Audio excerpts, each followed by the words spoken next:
Hi, it's Lynne and welcome to the Make Meaning podcast. I'm a writer and entrepreneur, and through decades of writing articles for magazines and newspapers and authoring books, I've learned that we succeed through inspiration from storytelling and deep and mutually beneficial relationships. This show began in 2018 after my father was diagnosed with a terminal illness, and I wanted a way to capture his stories and record his insights. It's grown since then to share stories of how people around the world make meaning from very ordinary pursuits. Now I focus on sharing the stories of writers, authors, and those in the world of publishing to learn how and why we create stories that help us make meaning from the mundane. I'm a former journalist and marketing entrepreneur, and I've been teaching writing for more than 2 decades. As a writing coach, I help authors build their brands and share their words. I've had 8 books published already, and I just finished my second novel, so stay tuned for news about when and where you can read it. If you'd like to write with me, check out my offerings at lynnegaladner.com, and you'll find more episodes of this podcast at makemeaning.org, as well as on every podcast platform you can think of. If you like what you hear, please give us a 5-star review at Apple Podcasts. Thank you for tuning in to the Make Meaning podcast, where you'll find stories of courageous people daring to share their talent with the world. Now, on to the show. Hi, everyone. I have a great opportunity coming up in January 2023 called the Author Brand and Marketing Mastermind. This is a 12-week program for which I'm only going to accept 10 writers, and there are just a few spots left. It's a great opportunity to delve into your writer brand and also create a marketing plan that you feel confident to implement. Today, we all know that writers, no matter whether they're published with a big publishing house or self-publishing or somewhere in the middle, have to help out with the marketing of their works. If you want to sell books, if you want to get your writing published, if you really want to build a name for yourself as a writer, this is the course for you. I am now accepting applications for registration, and you can learn more at lynnegaladner.com. Get your spot before it's sold out. Weina Randel is an award-winning novelist who was born in China and came to the United States at the age of 24. She earned an MA in English from Texas Women's University and has worked as the subject matter expert for Southern New Hampshire University's online MFA program. She lives in Boston with her husband and children.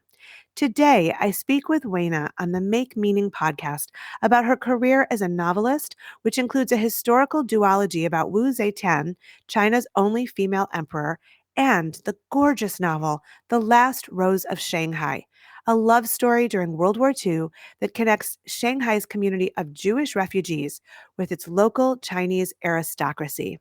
I'm so excited to welcome Weina Randel to the Make Meaning podcast. Weina, welcome to the Make Meaning podcast. Lynne, thank you so much. I'm so excited to be here. I've been looking forward to this talk for a few months. Me too. And, then of course I read The Last Rose of Shanghai to prepare for this interview. And I literally ignored all of my work. I ignored my kids. I just sat there reading this fantastic book. So I got even more excited because your writing is just so gorgeous and riveting. And I just wanted to sort of hear the story and get behind how you do what you do. So I'm really excited for this conversation. So let's start with, I know you came to the United States in your 20s. And you've built this beautiful literary career writing in English. I wanted to ask how hard that has been for you to write so beautifully in what is your second language? How hard it is? It's very hard. I'm sure. I would say that. Yes, I came to this country when I was 24. I married a wonderful Jewish man, and he's actually from Farmington Hills. So am I. That's so funny. What a small world. I know. Yes. So I went to school in Texas Women's University, and I trained my language skills over there. So after living in Texas for a number of years and went to school there, I switched from Chinese to English. So I was able to write and speak and dream in English when I'm asleep. So I just completely put my Chinese aside and I dove into the English world. Yeah, it was kind of a challenge. Yeah, I'm sure it is. I'm sure. I'm not fluent enough in another language to be able to write in it. So I can pick up words or I could, sort of stumble through some spoken sentences. But I think it's just such a skill and a talent to be able to write in multiple languages. So kudos to you. You do it very, very well. Oh, thank you. So, how do you choose your subjects? What intrigues you about writing historical fiction in particular, but how do you choose the specific focus for each of your books? So, I published three novels so far. The first two novels was a duology. Hmm. It's a story about a 13-year-old Chinese girl who dreamed to become the ruler of the country. And Hmm. it was a biographical fiction based on the first and only female ruler in China, set in 7th century. Mm. I think my love of history started with that because I was always interested into history, and I thought Hmm. it would be fun, it would be very interesting to introduce Empress Wu to readers Mm. in the US because Hmm. even though Empress Wu was very familiar to many Chinese people, but she's literally unknown in this country. Right. So I started with her, and after I finished her stories, and I was like, "Oh God, what am I gonna do?" I have many historical fiction writer friends, and because of Empress Wu, I befriended many of them, and many of them were writing World War II novels at that time, Mm. after Okay. 2016. Hmm. And World War II fiction, it's still very popular nowadays. And I was like, man, those European stories are excellent, but I didn't grow up there, and Right. I'm not familiar with the European culture or European stories or figures, Yeah. historical Yeah. figures, but I know about Chinese. But I was like, who's going to be interested in reading World War II stories set in China? Right. Right. Right. Right. So I I never thought I should do it.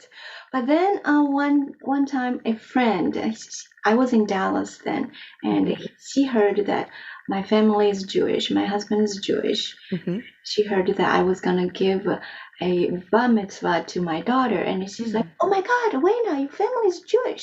You should write about Jews in Shanghai."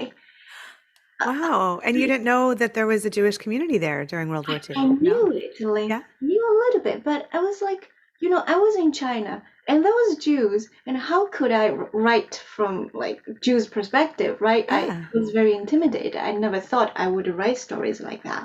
Right. Yeah. So after she told me, I went back home and I did some research and Hmm. about Jews and the ghetto in Shanghai and how Hmm. they survived under Japanese occupation, Hmm. how they were confined in a ghetto absolutely with no help whatsoever. Mm. I recalled when I was in Shanghai people were very interested in Jews, and they were like, "Oh, they look so different from Chinese, but not that different because they have black eyes and black hair." Yeah. So there was a story in Shanghai that during World War II, many Jews came to Shanghai, and they were Hmm. starving in the ghetto. Hmm. They were forbidden from exiting the ghetto, and they were starving. So Mm. Shanghai people would throw the loaves of bread into Mm. the alleys, Mm. eat them. Wow. So now that's the story that just stuck in my mind for many years. Uh-huh. And I knew, like, uh, this is beautiful. I love stories like that. I'm a sucker to stories like that. Yeah. So when I started to look into the history and remembering this tale of friendship between Shanghai people and Jews, and I was like, yeah, I can write something like that. Right? Uh-huh. Uh-huh. And now that I have a daughter and I'm preparing her bar mitzvah, then I still needed to educate myself in Judaism. Sure. Fortunately, my husband, he doesn't think he's a good Jew, but he spills out some kind of Jewish culture like now and then. I don't know if you know any of them, but they all do. Yeah, I'm Jewish, so I get Oh, it. you're Yes, yeah. Jewish. Okay. So yeah, he was like schmutz or chutzpah or all those like Jewish vocabulary, Yiddish vocabularies. I every time when he said something like that, I was like, wait a second, tell me how to spell that. So over the years, I accumulated some kind of vocabulary, and Okay. of course, it was not enough to write about Jews. And I did a lot of research once I Mhm, started to write the mhm. story in Shanghai, and I also believe that it was important to put Chinese perspective in there too. So it will be two perspectives: a Chinese perspective and a Jewish perspective. Yeah, and yeah. and because Shanghai is a lovely place and I adore the place. I love the place. I went to school there and I got a number of jobs there. So Mhm, I wanted to show how Shanghai was through mhm. two different perspectives. So, did you go back to spend any time there to sort of look at maps of the time, or like how did you evoke the Shanghai in that time so believably? Like I felt like I was there. I felt like I could see the streets, like I could, hear the noises from the activity. So, even if you know it today or even 20 years ago, that's very different than what it was like, in the 1930s and 1940s. So, how did you achieve that in such a detailed and descriptive way? Yeah, you're right. I started to pouring over the maps and different period, and I also read a lot of novels and literature written by Chinese authors. And because Mm, I can read Chinese, right? So yeah, it was easier for me and to yeah, capture the flavor there. And yeah, the way that Chinese writers portray the streets and even those like the haggling of those vendors are yeah. different. It's very original. And when I read it, I was like, yeah, that's just like that. Wow, And cool. It's interesting. I've started a historical novel about Jews in Scotland in the oh, 19th century. And so I've done some research from afar, and I just spent a month in the summer in Scotland in the Highlands. But the characters that are based on real people were in Glasgow and then in mhm. London in England. So it's been a very long time since I've been to Glasgow or London, and I've done it in the 21st century, or the 20th century. So I feel like I have to go back to what it was like in the 1800s and really understand the streets and the communities. And it's harder to recreate. You have to really like immerse yourself in it. Yes, Yeah. you do. And you really needed to see the world through the character's mindset and even through the character's goals and how Mhm. everything will play to his advantage or play against his will. Uh, Yeah. I think if you read now is it Elizabeth George's books? Uh-huh. She wrote a book about craft, and Okay. she was talking about the setting, how to make setting as part of character, as your Mhm. enemy and as your friend for the Mhm. character, and she talked about that very well. I will put that in the show notes. Thank you for that recommendation. So, the love story between IE and Ernest is so vivid. It's harrowing. It's redemptive. Tell me what inspired their love story. How did you bring them together and sort of envision these two very vibrant characters? Okay, so from the very beginning, I really was very skeptical about who's going to read the stories that I shot. So I was like, what can I make people? How can I make people pick up the book and Yeah, read it? So I was yeah, like, everybody loves a love story. So I was yeah, like, yeah, it has to be a love story. And for me, it's easy to write from a Chinese woman's perspective. The sure. hardest part was from the Jewish man's perspective, from Ernest's perspective. Yeah. Ernest was very difficult to grasp for almost a year and a half. I just Hmm. couldn't put my mind into it. Hmm.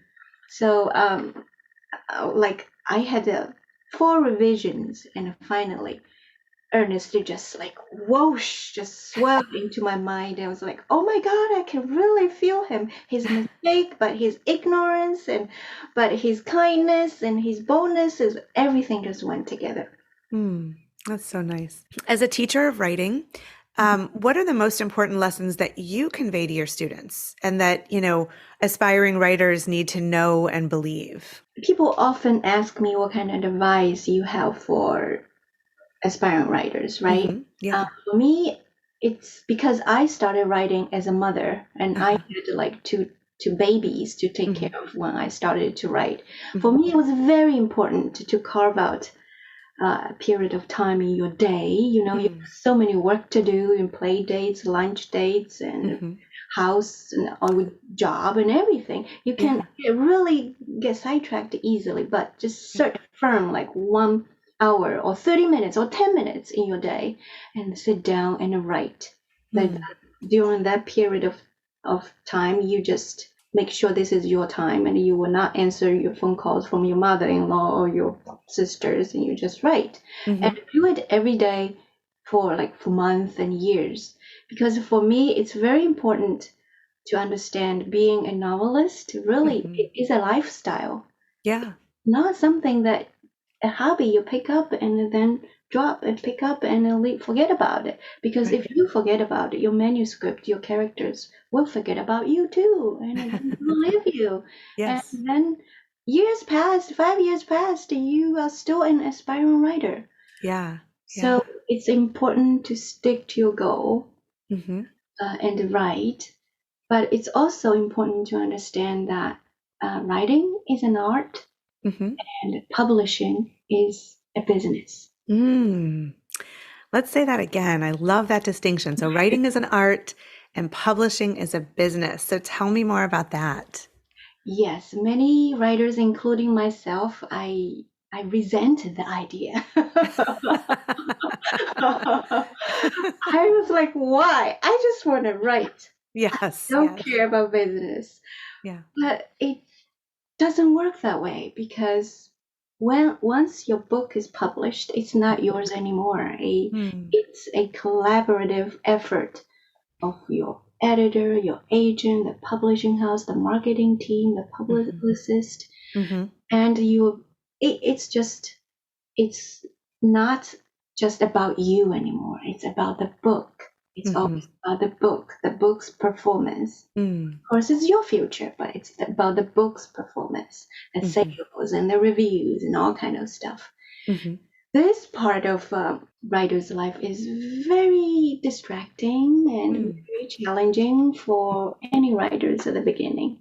And you will also see that in publishing, you can never get what you want.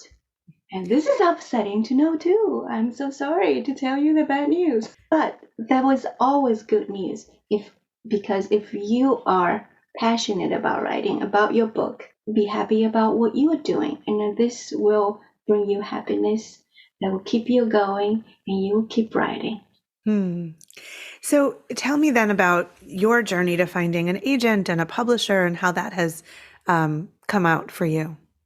So I started out just like everyone else. I went to conferences, and in the conferences you will have opportunity to pitch your project to agents or editors.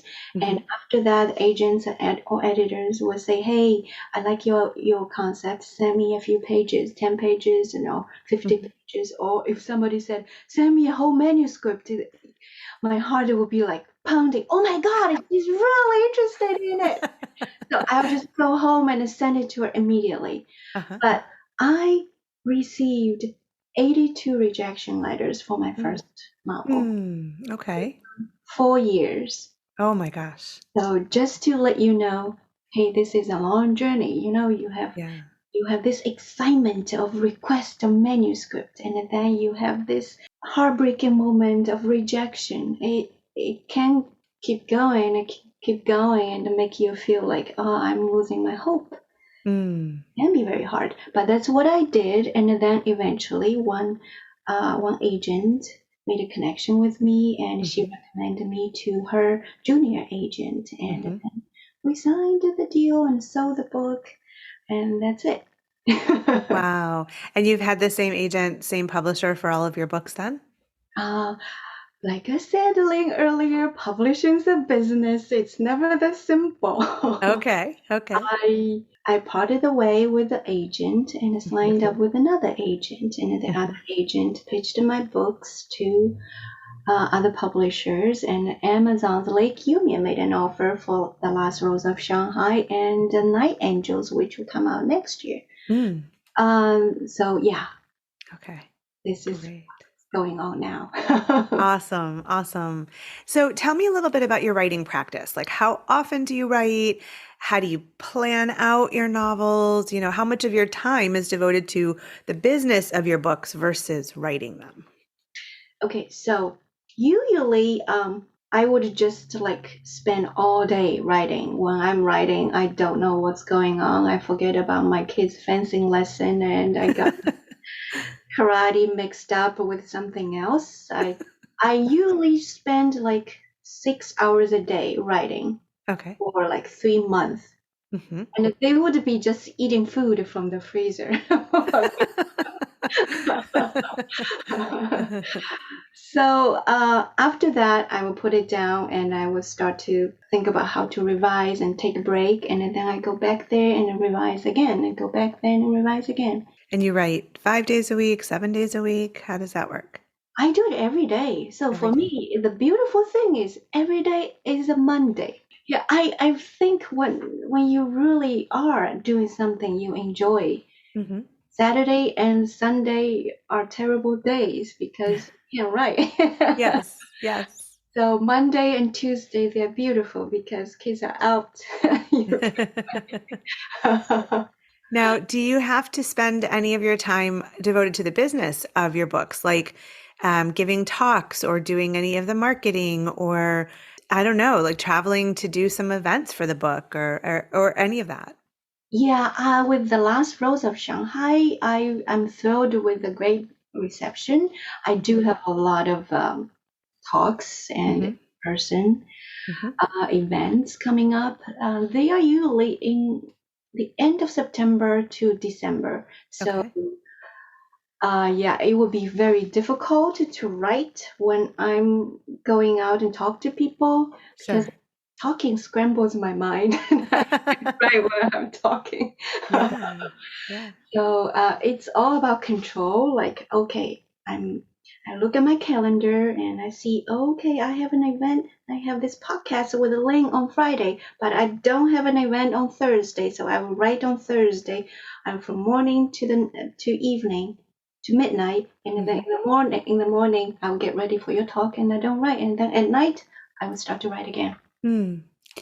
And how do you plan your novels? Do you use a beat sheet? Do you structure them, or do you character outlines, or do you just dive in?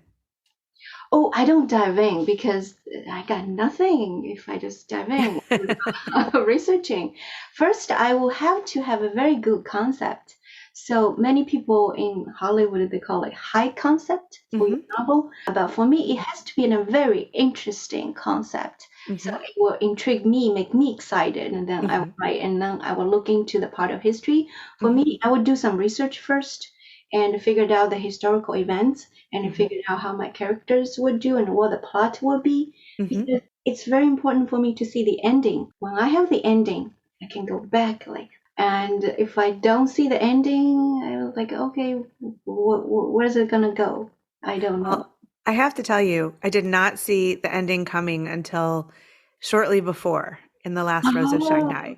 So I didn't, like in the beginning, I didn't, I'm not going to do any spoilers on the podcast, but I didn't see it. I was like, oh, this is interesting. Okay. And then like at the end, I'm like, no way. And then I could go back and see all the seeds that were planted, but there was suspense built. It really built up. And so it was such an amazing revelation. I was like, oh my gosh, look how it comes full circle. So very well done, I have to say. Thank you, thank you. I really appreciate that. Yeah. So, what have been your most fruitful marketing channels to promote your books and your writing? Like, do you like speaking with book clubs or media outlets? Like, what has been sort of the best channel for you to just connect with the larger audience? I would really wish I could tell you. I don't know. I usually just do events because people reach out to me. They invite me and I do it.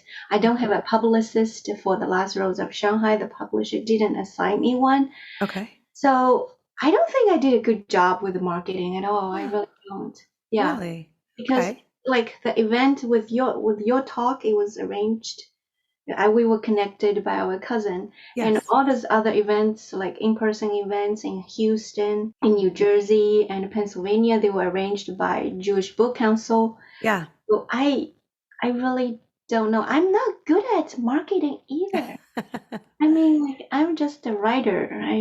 I don't Yeah. have expertise in marketing. Do you have like a newsletter that you send out, or do you post on your social media about the book, or, any of those things that like might be your channels alone, not from the publisher? Oh, okay. Yeah. So I do have a newsletter, and on my website, if you go to my website, you will see, hey, sign up for my newsletter. Okay. But I'm embarrassed to say that I have this every newsletter like for 6 years, and I probably send out like 2 newsletters. Ah. So I am very bad at that. Just don't think I'm a very good model on this, but I do have a social media presence. I have Uh-huh. Instagram, I have Twitter, and I have Facebook. Uh-huh. And I just make posts whenever I have some news to share. And Mm-hmm. again, I'm very bad at marketing myself. So, Have the books done well? And like, was your publisher pleased? oh yeah, the book is done great. Yeah. And like 6 months, only 6 months into the publication, like 100,000 copies were sold. Oh my God, that's amazing. I That's was so great. shocked, and then, like they just told me another foreign language sale was, Congratulations. That's so exciting. and so far it's like 10 foreign languages. I was like, yes. Oh my gosh. Wow. And it was also like National Jewish Book Council finalist, awards Mhm. finalist. So I'm happy Wow. with that. Good, good, good, good. So how has the publishing industry changed since you began writing and publishing books? Oh boy, I think it really has changed a lot. I would say people's reading habits have changed. Hmm.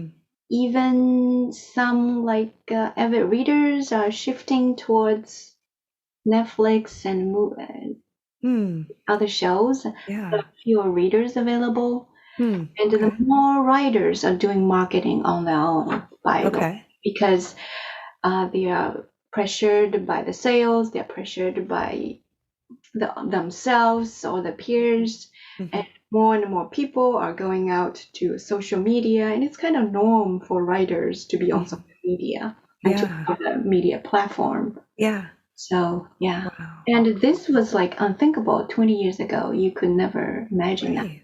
Yeah. Yeah. Interesting. Well, what's next for you in your writing career? Next, I have an exciting book coming out. It's called Night Angels. It will Hmm. come out in February next year, Hmm. and it's a story. It's story about a diplomatic couple who risk their lives Hmm. issuing visas to Jews so they Hmm. could escape Nazi Austria, Vienna, to Hmm. Shanghai. And Oh, that's based on the true story of Dr. Hoffenshang, The Righteous Among Nations. oh, wow. Sounds very exciting. So February 2023 is when it's due out. Yeah? Yes, yes. Wonderful. We will look for that. We'll put links in the show notes to all of your things so people can sign up for the newsletter that you never send. And and they can find you and they can buy all your books and become a big fan and wait for you to speak. So as our conversation comes to a close, I wonder if you might have any last pieces of advice for our listeners who might be aspiring to write a novel, or maybe they're afraid to or intimidated by it. Any words of wisdom you'd like to pass along? I know it's very difficult to share your writing pieces once you finish it. It's very difficult to share because you are afraid. You Mhm. are worried people will judge you, judge your writing, and judge yourself. But don't be afraid. Just write what you want to write and share. And so your goal is to be published. So understand many people are going to criticize you. So don't worry about other criticism. Do what you love and just keep going. Keep perfecting your skills. Keep perfecting your story. What matters is the story. People are not judging you at all. People are reading your story and they judge the story. Thank you so much. I always tell my writing students that if one person is helped or inspired by what you write, it was worth it. That was, and hopefully it's many more than one, but if you have one that just says, wow, this story changed me or lifted me in some way, it was well worth putting it out in the world, right? Yes, absolutely. And if you don't like some books or some stories, the way they were told, write one yourself. Love Write that. it yourself, yes. Excellent. Well, Weina, it was so nice to talk with you. Thank you so much for being a guest on the Make Meaning podcast. Oh, thank you so much for inviting me, Lynne. Weina Randel is an award-winning novelist who was born in China and came to the United States at the age of 24. She earned an MA in English from Texas Women's University and has worked as the subject matter expert for Southern New Hampshire University's online MFA program. She lives in Boston with her husband and children. Today, I speak with Weina on the Make Meaning podcast about her career as a novelist, which includes a historical duology about Wu Zetian, China's only female emperor, and the gorgeous novel, The Last Rose of Shanghai, a love story during World War II that connects Shanghai's community of Jewish refugees with its local Chinese aristocracy. I'm so excited to welcome Weina Randel to the Make Meaning podcast. Thanks for listening to the Make Meaning podcast with Lynne Golodner. You can find us wherever you listen to your favorite podcasts. If you like what you've heard, subscribe and share this episode with the meaningful people in your world. And please leave us a 5-star review on your favorite podcast platform. You can learn more at makemeaning.org or lynnegolodner.com.